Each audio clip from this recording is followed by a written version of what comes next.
হাজির করা হয়েছে। 3 দিনের যে ওনাকে রিমান্ড দিলেন, এই রিমান্ডের বিষয়ে ওনার স্বাস্থ্য সম্পর্কিত বিজ্ঞ আদালত ওনাকে বলেছেন যে আপনার কোনো সমস্যা ফেস করছেন না। উনি নিজ মুখে করছে যে না, উনি স্বাস্থ্য সংক্রান্ত কোনো প্রকার সমস্যা ফেস করেন নাই। আর আরেকটা হচ্ছে আসামি পক্ষ আজকে যেহেতু কোনো প্রকার জামিনের আবেদন করেন নাই, যেহেতু জামিনের আবেদন করেন নাই সেহেতু জামিন বিষয়ে আজকে কোনো প্রকার শুনানি বিজ্ঞ আদালতে হয়নি আসলে আর কি।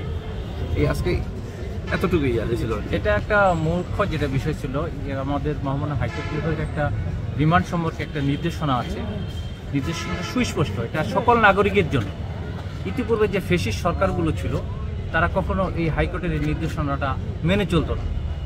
এই নির্দেশনা এখন যেহেতু ন্যায় বিচার প্রতিষ্ঠা করার জন্য আমরা এগিয়ে চলছি, এই ন্যায় বিচার প্রতিষ্ঠার জন্য কোনো আসামিকে যদি রিমান্ড দেওয়া হয় তাহলে যখন সে রিমান্ডে যাবেন তার আগে ডাক্তারি পরীক্ষা করে দিতে হবে তার স্বাস্থ্য ঠিক আছে কিনা, এবং রিমান্ড শেষে পুলিশ যাতে কাউকে টর্চার করতে না পারে, টর্চার করে তার কাছে কোনো তথ্য বা কোনো উৎকোচ গ্রহণ করতে না পারে, সেই বিষয়টাকে ন্যায় বিচার প্রতিষ্ঠা করার জন্য এই পুলিশের কোনো চাঁদাবাজি রক্ষা করার জন্য হাইকোর্ট বিভাগ বলেছেন যে রিমান্ডের আগে এবং রিমান্ডের পরে ডাক্তারি পরীক্ষা করতে হবে।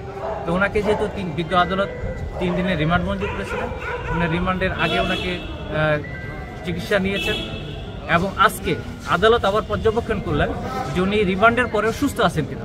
তো এখানে উনি নিজে স্বীকার করেছেন যে আমি সুস্থ আছি, রিমান্ডের পরে আমি সুস্থ আছি। এখানে যেহেতু আজকে কোনো জামিনের পিটিশন ছিল না, যার জন্য ওনারা কোনো জামিন শুনানি করেননি, আমরা রাষ্ট্রপক্ষে কোনো বিরোধিতা করিনি। এই পর্যন্ত ছিল আজকে। এখন কি আবার কারাগারে পাঠানো? ওনাকে আজকে